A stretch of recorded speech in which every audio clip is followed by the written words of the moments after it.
I still remember the sound of laughter that night.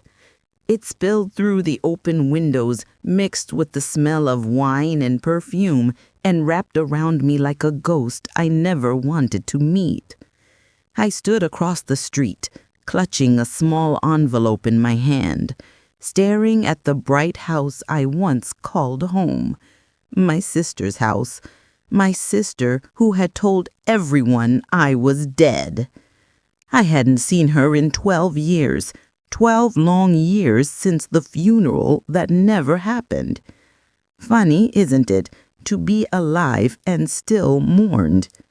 I stood there, my heart trembling behind my ribs, my breath visible in the cold air. People I used to know were inside, neighbors, old friends, even our family pastor. I recognized their voices, faint but familiar, echoing with warmth. And then I heard hers, Evelyn, my sister. She laughed. God, that laugh. It was still the same, confident, charming, the kind that filled the room. Only this time it filled it with lies.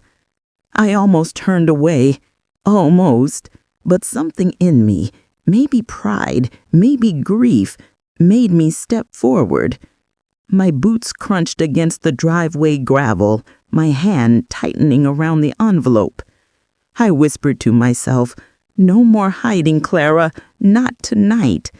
And as I reached for the doorknob, I caught my reflection in the glass, older, tired, but not broken, not yet.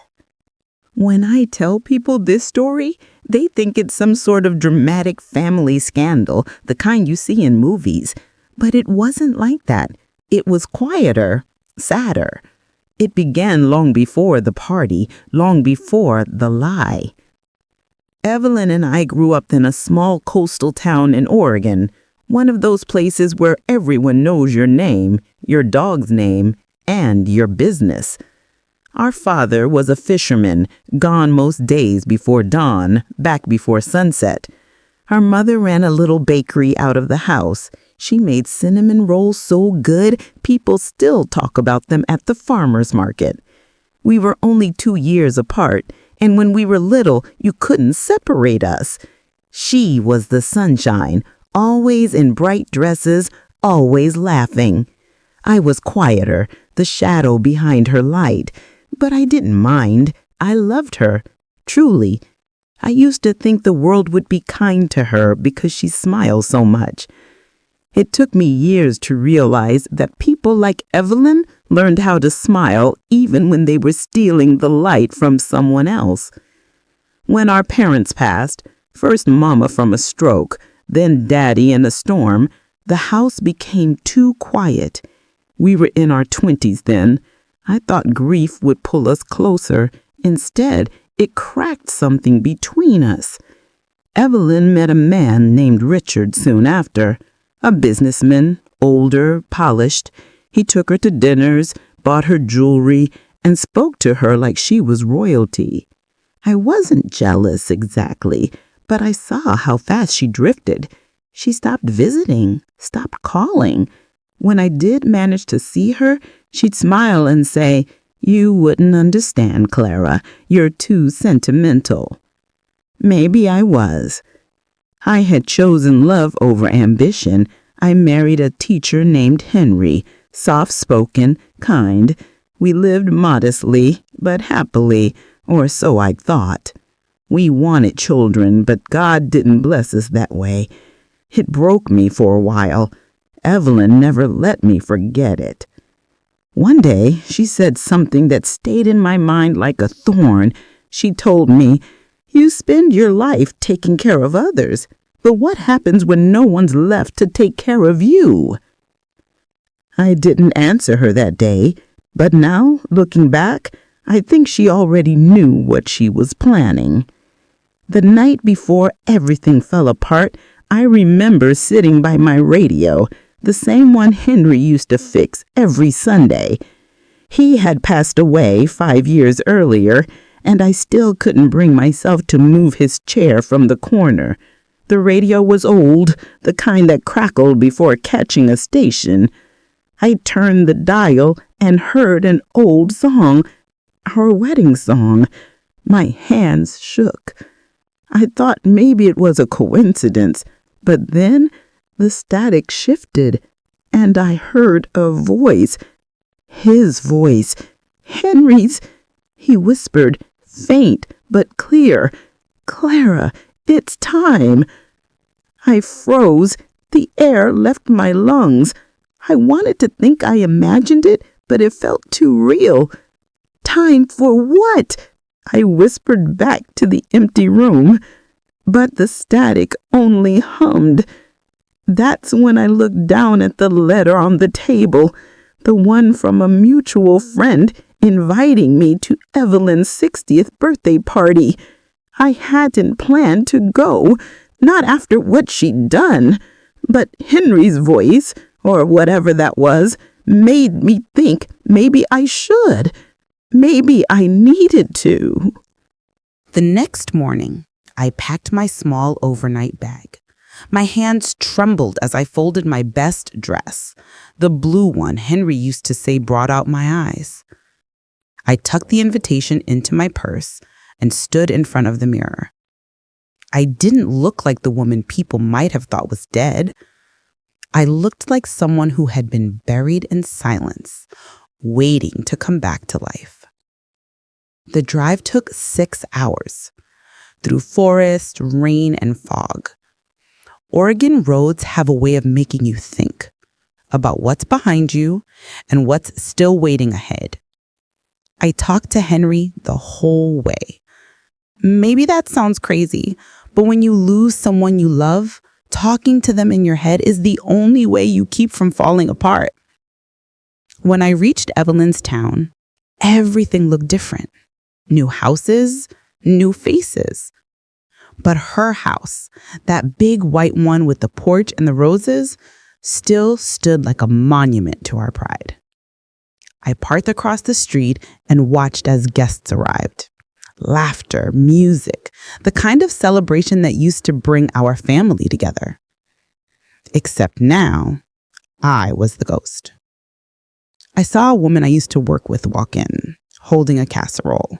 Then another guest I hadn't seen in over a decade. They hugged Evelyn like she was some saint of survival. I couldn't hear what they said, but I saw Evelyn's lips move, shaping a lie she'd told 100 times before. I didn't need to guess what she was saying. My sister, Clara, she passed away years ago. Poor thing. Poor thing. If only they knew. I took one last breath, stepped out of my car, and crossed the street. My legs felt weak, but my heart felt steady. This was it, the moment Henry, or maybe fate, had pushed me toward. As I stood on her porch, I could see the glow from the dining room, hear the music swelling inside. I lifted my hand and knocked once, twice. The laughter inside quieted. Footsteps approached. The door opened. And there she was, Evelyn. Her smile faltered. The color drained from her face. Her wine glass slipped from her hand and shattered on the floor. She whispered, barely breathing, "Clara?" I didn't answer. I just looked her in the eyes, the same eyes as mine, once so full of warmth, and said softly, "You told them I was dead." The guests turned. Silence fell over the room like dust after a storm. Every face froze, confusing and disbelief mixing in the air. And for a brief moment, no one moved. That's where it all began, the night I came back from the dead. But what happened next? That's where the truth started to unravel. If you've ever been betrayed by someone you trusted with your whole heart, please hit the like button. I just need to know I'm not the only one. When I said those 6 words, "You told them I was dead," the room froze. You could almost hear the heartbeat of every person inside that house. The music stopped, the laughter evaporated, and all that was left was the sound of a single drop of wine rolling off a broken shard of glass onto the floor. Evelyn stood there, her painted smile cracking like porcelain. "Clara, my God, Clara," she whispered, one trembling hand rising to her throat. You're alive." Alive. The word felt strange on my ears, like she had forgotten what it meant when it came to me. I wanted to scream. I wanted to shake her, to ask her why she'd buried me in words before the earth ever could. But I didn't. I just stood there because sometimes silence cuts deeper than any scream ever could. A murmur ran through the guests. Someone gasped. Another whispered my name. Evelyn's husband, Richard, appeared from behind the guests, his jaw slack with confusion. "What the hell is going on?" he demanded. I finally spoke.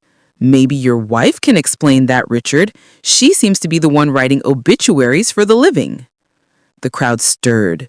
Someone laughed nervously, thinking it was some twisted joke. But when they saw the tears in my eyes, the truth sank in like a storm. Evelyn tried to gather herself. "Clara, please, not here," she said quietly, her voice shaking, but still carrying that commanding tone she'd always had. "We can talk privately." I looked at her for a long moment, then nodded. "Fine, privately." She led me through the crowd into her study, the same room where our father used to keep his old fishing maps, now filled with polished furniture and expensive art. The smell of lilies and perfume hit me so hard I nearly gagged. Evelyn closed the door behind us. "Clara, I don't even know where to begin." "Try the part where you told them I was dead," I interrupted, my voice trembling. She pressed her lips together. For the first time that night, she looked old. Not in years, but in guilt. "It wasn't supposed to be like that," she whispered. "Then how was it supposed to be, Evelyn? Did you think pretending I was gone would make your life easier?" Her eyes darted to the window.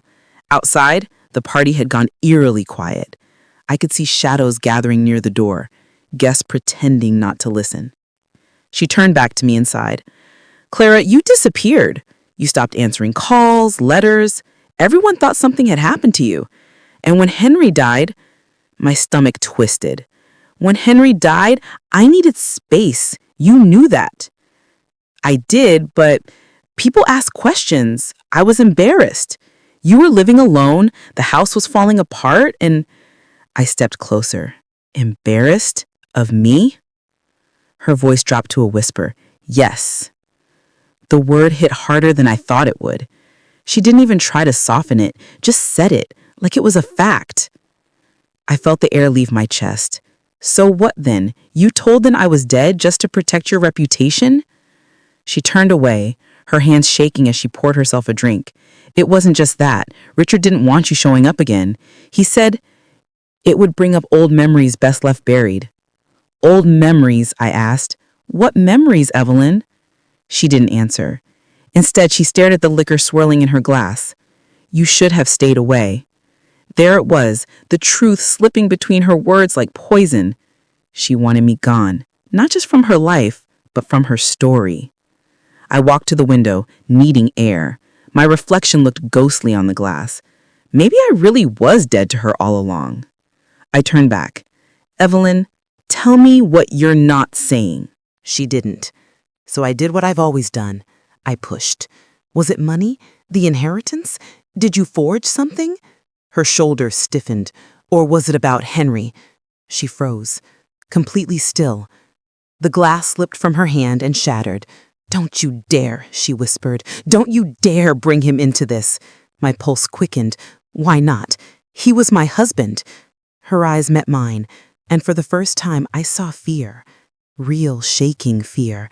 "You don't understand." I stepped closer. "Then make me." She turned away again. "Henry came to me before he died. He told me things you wouldn't have wanted to hear." My body went cold. "What things?" She hesitated. Then, "He was planning to leave you, Clara. He told me he couldn't handle your grief anymore. He said you'd become a ghost long before he did. My hand started shaking. You're lying. I'm not, she said quietly. He told me he wished he'd married differently. I laughed, a hollow, broken sound. You're twisting this. He loved me, Evelyn. Her voice softened. Maybe once. For a long moment, I couldn't breathe.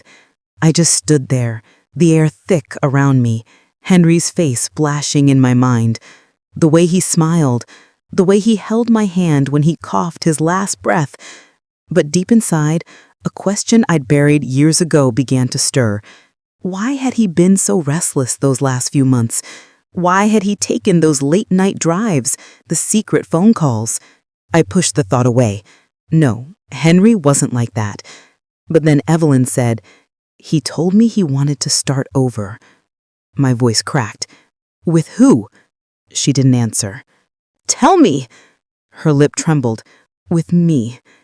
I stumbled back. The floor seemed to tilt under my feet. You... what? She stepped closer, desperate now. It wasn't what you think, Clara. He was lost. I was lonely. It was... Stop. I raised my hand. Don't you dare finish that sentence. Tears burned my eyes, but I refused to let them fall. I slept with my husband? She shook her head violently. No, we talked. He kissed me once, but he regretted it. He was confused. I cut her off. And you let him die, thinking you were his second chance? Her face crumbled. It wasn't like that. But I knew it was. I could feel the truth crawling under my skin. The reason she'd wanted me gone. The reason she told the world I was dead. Because guilt is easier to carry when the person you've wronged isn't around to look you in the eye. I left the study without another word. The guests parted like water as I walked through the living room. I didn't look at anyone, didn't stop when Richard called after me. The night air hit my face like a slap when I stepped outside. The stars were hidden by clouds, the moon pale and distant. I walked to my car, my legs trembling, my mind spinning. When I reached the door handle, I saw something glint under the wiper. A folded note. I pulled it out. The paper was damp, smudged, but the handwriting was unmistakable. Henry's. My breath caught. I opened it carefully.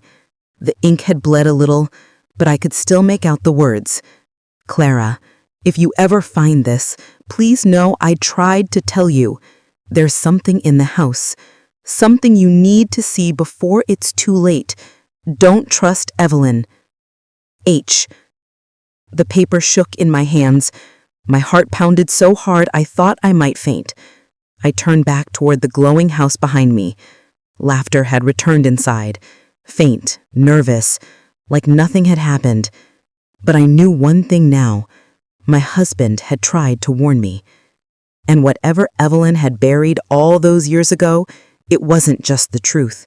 It was something much darker. Stay with me till the end, I whispered, tears sliding down my cheeks. What I found next still keeps me awake at night.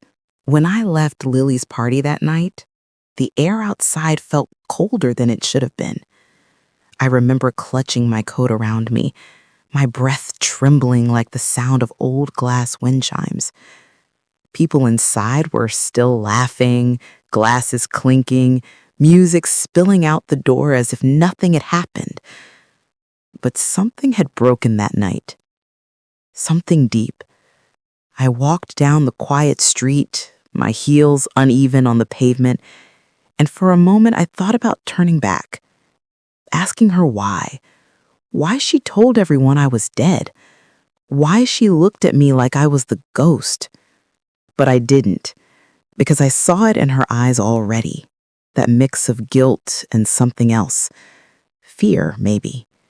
When I got home, I sat at the kitchen table in the dark. The clock ticked loud enough to sound like judgment. My hands were shaking. I pulled out my phone and started scrolling through social media, something I rarely do. That's when I found it. A post from Lily's account. 2 years ago, I lost my sister Helen. Not a day goes by that I don't miss her. The photo beneath it was me, smiling, standing next to her, cropped just enough to make her the focus. The caption had hundreds of comments, people saying things like, "You're so strong, Lily," and "She's watching over you." My stomach twisted. I felt sick. She'd built an entire life on my absence. Sympathy dinners, memorial posts, interviews even. I saw one link titled, "Local Woman Finds Peace After Tragedy." My sister, the star of a tragedy that never happened. I couldn't sleep that night. Every creak of the house sounded like a whisper asking me what I was going to do. By morning, I knew I had to talk to someone. But who? Mom was gone, Dad too. The only person who ever knew the truth about me and Lily was Peter. Peter had been Lily's ex-husband, my old friend long before he was her husband. But after their divorce, he and I hadn't spoken. I hesitated, but my hands were already dialing his number before I could think. He answered on the third ring. "Hello?" "Peter, it's Helen." There was silence, then a sharp inhale. "Helen? My God, I thought—" "I know what you thought. Everyone thinks that. Lily told them I was dead." He didn't respond right away, just breathing, the kind that sounds heavy with years of regret. He said finally, "Meet me. There's something you need to know." We met at the small diner near the old bridge, the same one we used to go to when we were young. Peter looked older, his hair grayer, but his eyes still had that kindness I remembered. When he saw me walk in, he stood up slowly, as if afraid I might disappear. He said, "You look real. You look alive." I sat down. "I am alive, Peter. I just don't know why my own sister wanted the world to think otherwise." He looked around the diner, lowered his voice. "Helen, there's something I never told you. After you moved out of your family house, after Mom passed, Lily came to me. She said she needed help." "Help for what?" I asked. He rubbed his temple, the way he used to when he didn't want to lie, but didn't want to tell the truth either. "She said you'd gone off somewhere dark, that you were struggling with debt, maybe with some bad people. She told me she feared for your life. And then a few months later, she told everyone you were gone." My chest tightened, but she knew I wasn't. I sent her letters, I left voicemails, she ignored them all. "I know, and that's why I stopped believing her. But by then she'd already gotten a lot of attention. Sympathy, local support, even some money from a foundation. She says she used it to pay for your memorial fund." My mouth went dry. "Money?" Peter nodded. "She used your name to build something for herself. I didn't know how deep it went until last year when she bought that new house." My pulse pounded in my ears. "She made money off my death?" Peter sighed. "She built her reputation on it, Helen. She said she started a charity for women dealing with loss, but it was never real. It was all her." I leaned back, dizzy. All those tears she'd shed on camera, the speeches she'd given, they weren't grief, they were theater. My sister had turned me into her greatest performance. "Why didn't you tell me?" I whispered. "He tried, but Lily told everyone you didn't want contact. She said if anyone saw you, they should call the police, said you were unstable." The diner lights flickered, and for a moment I saw my reflection in the window. I didn't recognize myself. When I got home, I sat on the floor and pulled out the box I hadn't opened in years. Old photos, letters, and one small tape recorder. The kind Lily and I used to use as kids, pretending to host radio shows. I pressed play. Static. Then a voice, faint, almost lost under the crackle. "If anyone finds this, just know I never meant to hurt her." My hands froze. It was Lily's voice. The tape had been in that box for years, untouched. I let it play again. She said she'd leave. She said she'd tell them the truth, but I couldn't let her. I couldn't lose everything again. I dropped the recorder. My vision blurred. She had recorded this years ago, back when I first moved away, right before she told everyone I was dead. She must have been talking about me. My heart raced. Suddenly, everything clicked. The letters she never answered, the phone calls she dodged, the quiet messages from people saying, "I'm sorry for your loss," without ever explaining. She had planned it, step by step. And maybe she had a reason I couldn't see yet. I didn't sleep that night either. The house creaked and shifted like it was alive with old ghosts. I walked from room to room holding that recorder like it was evidence in a trial that hadn't happened yet. By dawn, I knew what I had to do. I drove back to Lily's house, the new one, the one her lies had built. Her car wasn't there, but the front gate was unlocked. I went in. The air smelled like lavender and expensive candles. Everything was perfect like a magazine spread, not a trace of the woman I once knew. Then I saw it, on the wall, a framed article. Lily Grant, turning tragedy into hope. My picture beside her. The headline made my stomach turn. I heard a noise, a door creak upstairs. "Lily?" I called out. No answer. I climbed the stairs slowly, every step echoing louder than the last. I reached her study. Papers, donation letters, receipts, all neatly organized. And there, a folder labeled Helen Fund Accounts. I opened it. My name was everywhere. Bank statements, withdrawal slips, transfers, all in her handwriting.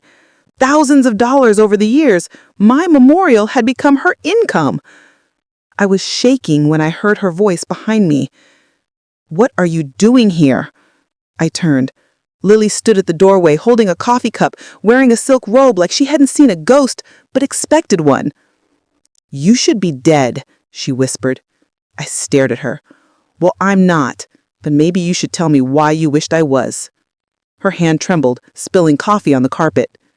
"You don't understand." "Then make me understand," I said, stepping closer. She looked at the floor, then at me, her face pale, but her eyes fierce. "I built everything I have from your death, Helen. You think I can just undo it now? They'll take everything away. The charity, the sponsors, the respect. I'll be nothing." "You lied," I said, my voice breaking. "To everyone, to me." She eyes filled with tears. "You left me first. You walked away from the family, from everything. I had nothing. So I made something. I survived. You survived by burying me alive." Silence. For a moment, I saw my little sister again, the one who used to follow me around with scraped knees and wide eyes. But she was gone now, buried under years of deceit. I turned toward the desk, clutching the folder. "This ends tonight." Her voice cracked. "What are you going to do?" I didn't answer. I just walked past her, down the stairs, and out into the dawn. The birds were waking up. The sky was pale blue, fragile and cold. I got into my car, the folder on the passenger seat, and for the first time in years, I felt alive. Trembling, furious, but alive. Because the truth was finally mine again, and tomorrow the world would know it too. But I didn't realize yet, the truth I was about to reveal would destroy far more than Lily's lies. It would uncover something neither of us were ready to face. If you've ever been betrayed by someone you loved, you'll understand what's coming next.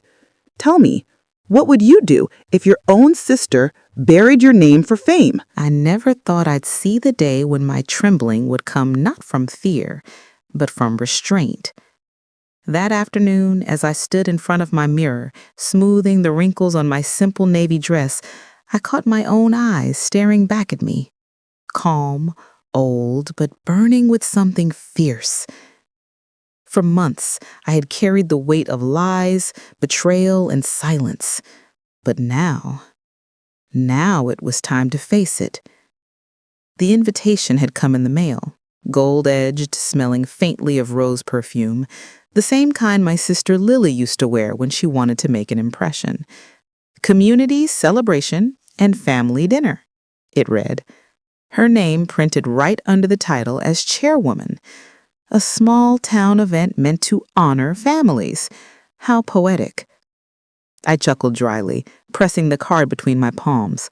Family, I whispered. That's rich, Lily. When I reached the community hall, the sun was setting low behind the trees, staining the sky with orange and violet. The air carried laughter, clinking glasses, and the scent of roasted chicken. People waved as I entered, polite, curious, like I was a ghost that somehow refused to stay buried.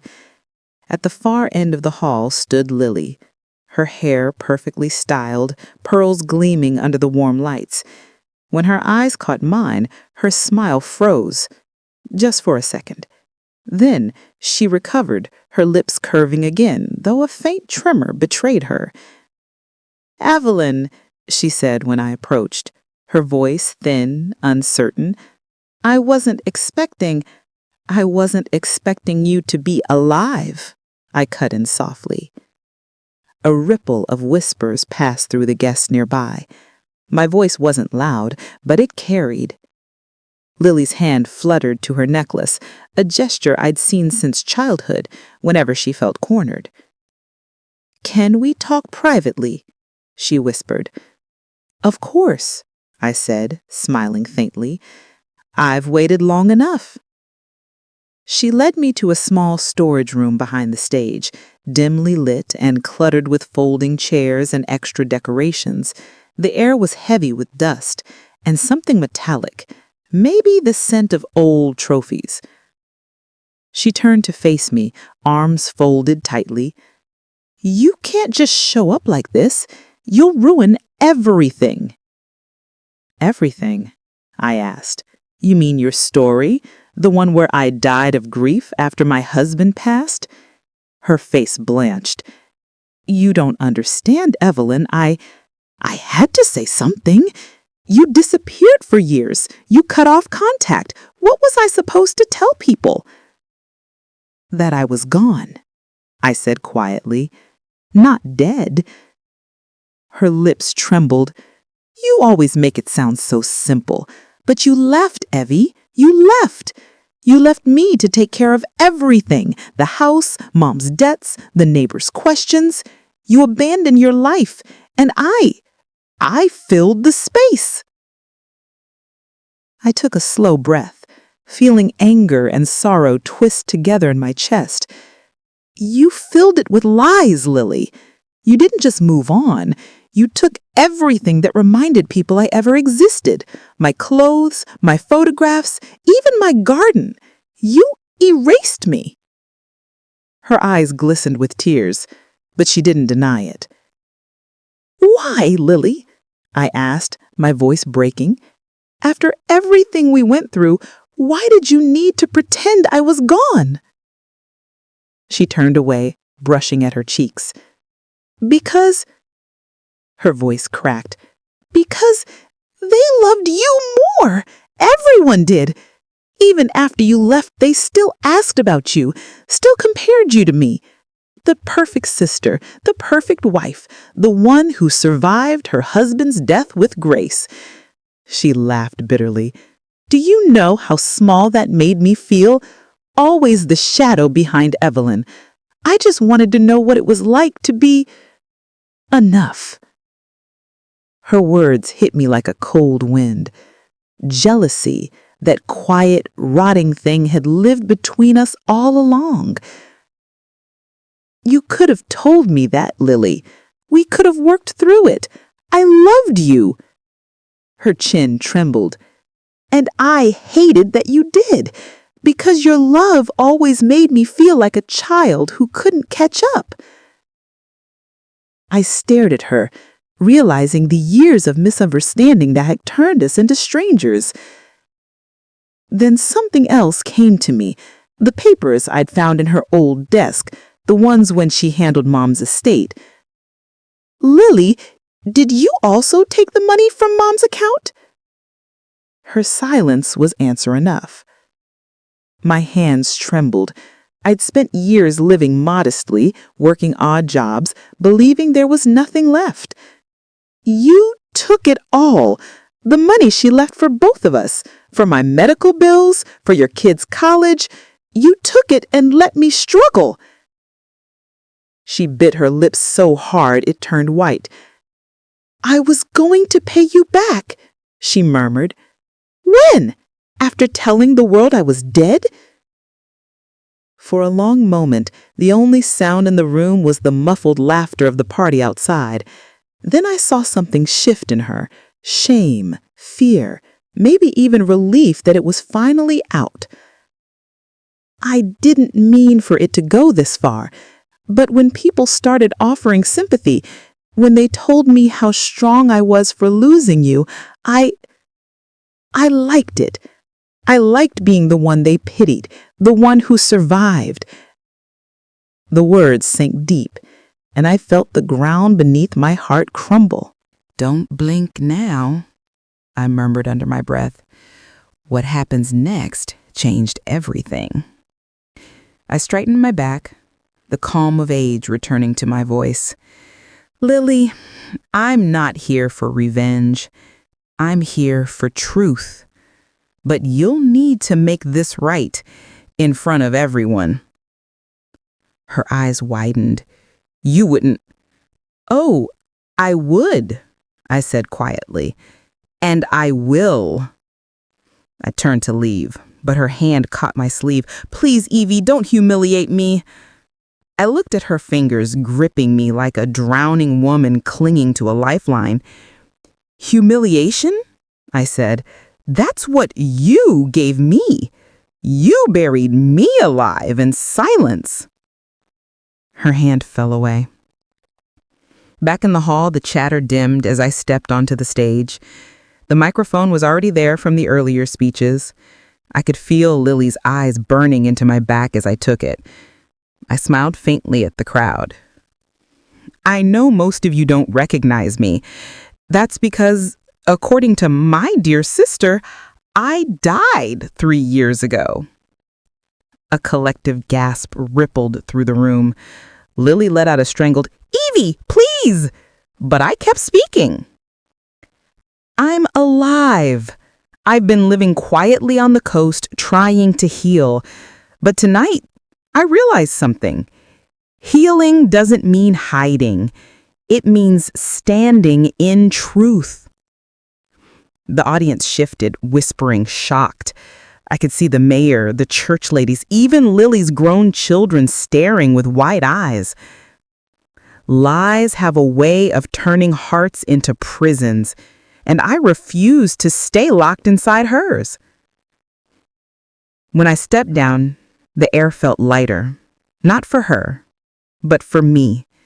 For the first time in years, I breathed without shame. Lily stood frozen, her makeup streaked, her hands trembling. You've ruined me, she whispered.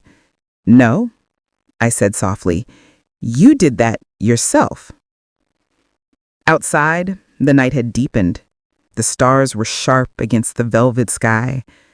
I stood by my car, my fingers brushing the cool metal of the door, and I felt the weight lift from my shoulders.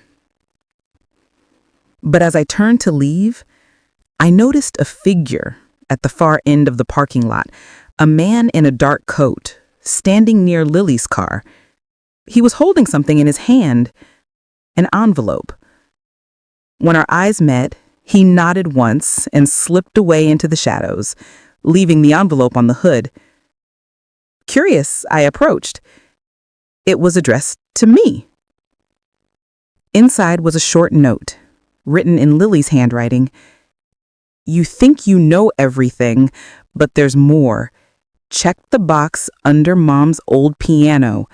Don't trust anyone.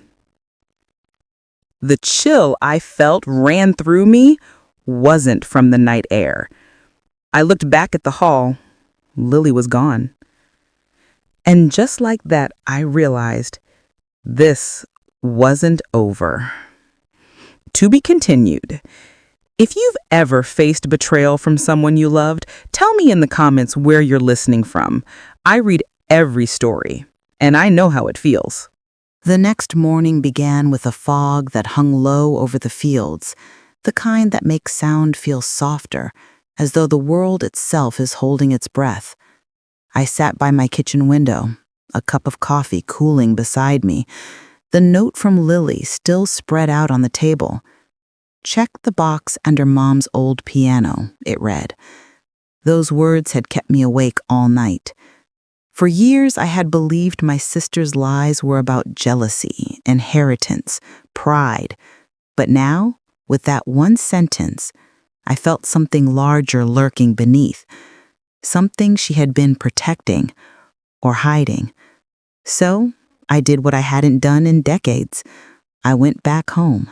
The old family house sat at the edge of Maple Creek, its white paint faded, its windows tired. The garden we once tended together was overgrown, wild. Every step up that porch felt like walking through memories. Inside, the air was thick with dust and nostalgia. My fingers brushed across old photographs on the mantel. 2 smiling girls in summer dresses, our mother behind us, her arms stretched wide. For a moment, I almost couldn't breathe. Then I made my way to the piano. It sat in the same corner it always had, a little out of tune but still proud. The wood creaked when I knelt beside it, and sure enough, beneath the pedals, tucked against the baseboard, was an old cedar box. I hesitated. My hands were shaking. It felt like opening a grave. When I finally lifted the lid, the scent of aged paper and lavender spilled out, the way our mother used to scent her drawers. Inside were letters, dozens of them, all addressed to me. The first one I opened was dated 15 years ago. The handwriting was unmistakable. Our mother's. "My dear Evelyn, if you're reading this, it means Lily hasn't yet forgiven me. Please know I did what I thought was right. The money in the estate, it wasn't from your father's savings. It came from someone else, someone who wanted you to never know." I felt my stomach twist. I flipped to the next letter, and the next. Each one told a fragment of a story that unraveled everything I thought I knew.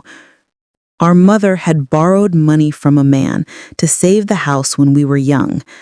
That man was married, and his wife had found out. To protect her daughters from scandal, our mother had made Lily promise to stay silent and, when the time came, to handle everything quietly. But there was more. At the bottom of the box was an envelope sealed with wax, newer than the rest. Lily's handwriting. "Evie, I lied because I was afraid. Mom told me the truth before she died. The money wasn't just a loan. It was hush money. She didn't want you to know that the man who saved our house was your husband's father." My vision blurred. I could hear the echo of my heartbeat in the stillness.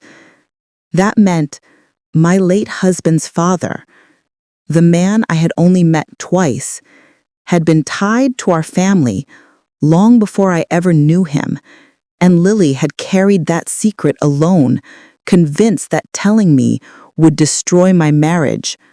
I sank onto the piano bench, the letters scattered around me like fallen leaves.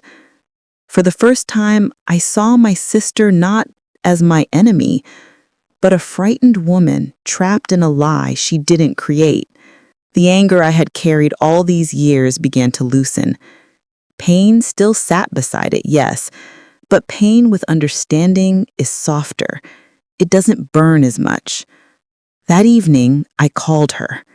No answer. So I left a message, my voice trembling but steady. "Lily, I found the letters.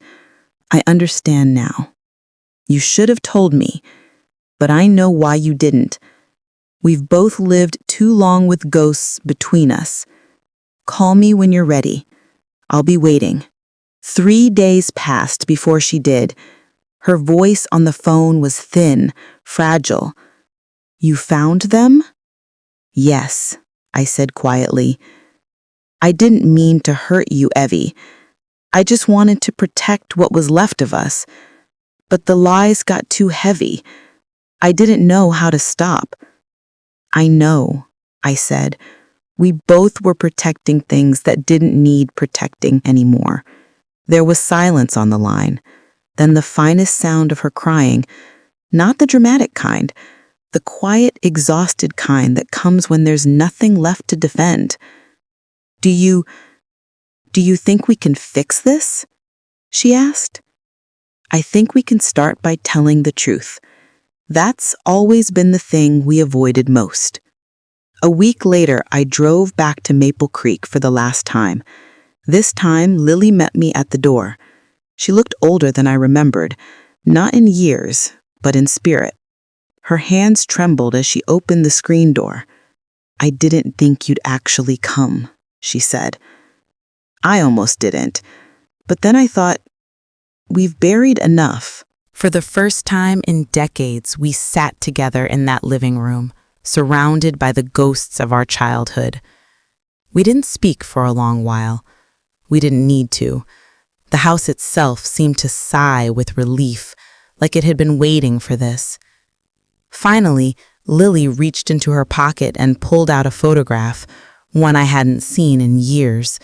It was of us at 16 and 19, sitting on the porch steps, laughing with ice cream dripping down our hands. "Do you remember that day?" she asked. "Yes," I said, smiling faintly. "You dropped your cone, and I gave you mine." She chuckled softly.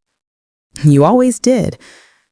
We talked for hours about our mother, our childhood, the way grief had twisted us in different directions. By the end of it, there were no accusations left, only shared fatigue and fragile peace. When I finally stood to leave, Lily took my hand. "Evie," she whispered, "thank you for walking into that party. I think that's the only way I could have faced this." I squeezed her hand. "We can't change what's been buried," I said, "but we can stop digging graves with our silence." Her eyes shimmered, and for the first time in decades, she smiled the way she used to, open, unguarded, full of something like forgiveness. Months later, I returned to my quiet home by the coast. The waves outside still sang their same patient rhythm, the same one that had comforted me through loneliness and loss. But this time, it felt different. On the kitchen counter sat a small radio, the same one my late husband used to fix on weekends. I turned the dial absently, and through the static came a familiar hum.